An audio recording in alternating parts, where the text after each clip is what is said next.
মুক্তিযোদ্ধাদের নাতিপুতিরাও পাবে না, তাহলে কি রাজাকারের নাতিপুতিরা পাবে? স্বৈরশাসকদের কোনো দেশেই ঠাঁই হয় না, ইতিহাস তো দূর কি বাত। বাংলাদেশের ইতিহাসে একেবারে ছাপ্পা মারা একজন স্বৈরশাসক সাবেক প্রধানমন্ত্রী শেখ হাসিনা। ভারতে পালিয়ে যাবার পর তাকে ভারত আশ্রয় দিলেও এবার তার অবস্থানকে কেন্দ্র করে দেশটিতে তৈরি হয়েছে অস্থিতিশীলতা। কোথায় পাস করবে শেখ হাসিনাকে ভারত?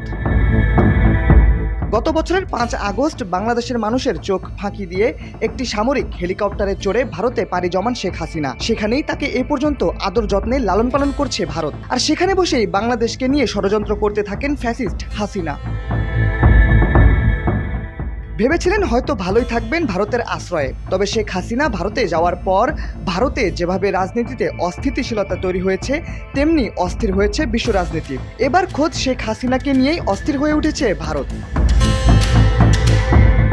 শেখ হাসিনার পরবর্তী আশ্রয় নিয়ে আলোচনায় এসেছে কয়েকটি দেশ। তাদের ভেতর রয়েছে ফিনল্যান্ড, যুক্তরাজ্য, সংযুক্ত আরব আমিরাত সহ আরও কিছু। তবে শেখ হাসিনার কপাল খারাপ, কোনো দেশই তাকে আশ্রয় দিতে রাজি হচ্ছে না। ফলে এই অবস্থায় ভারতেই থাকতে হচ্ছে শেখ হাসিনার। শেখ হাসিনার আশ্রয়কে কেন্দ্র করে ভারতের ওপর যৌথ চাপ প্রয়োগ করেছিল ওয়াশিংটন ও ঢাকা। ওয়াশিংটন দিল্লির কাছে জানতে চেয়েছে ঠিক কোন স্ট্যাটাসে ভারতে শেখ হাসিনাকে রাখা হয়েছে।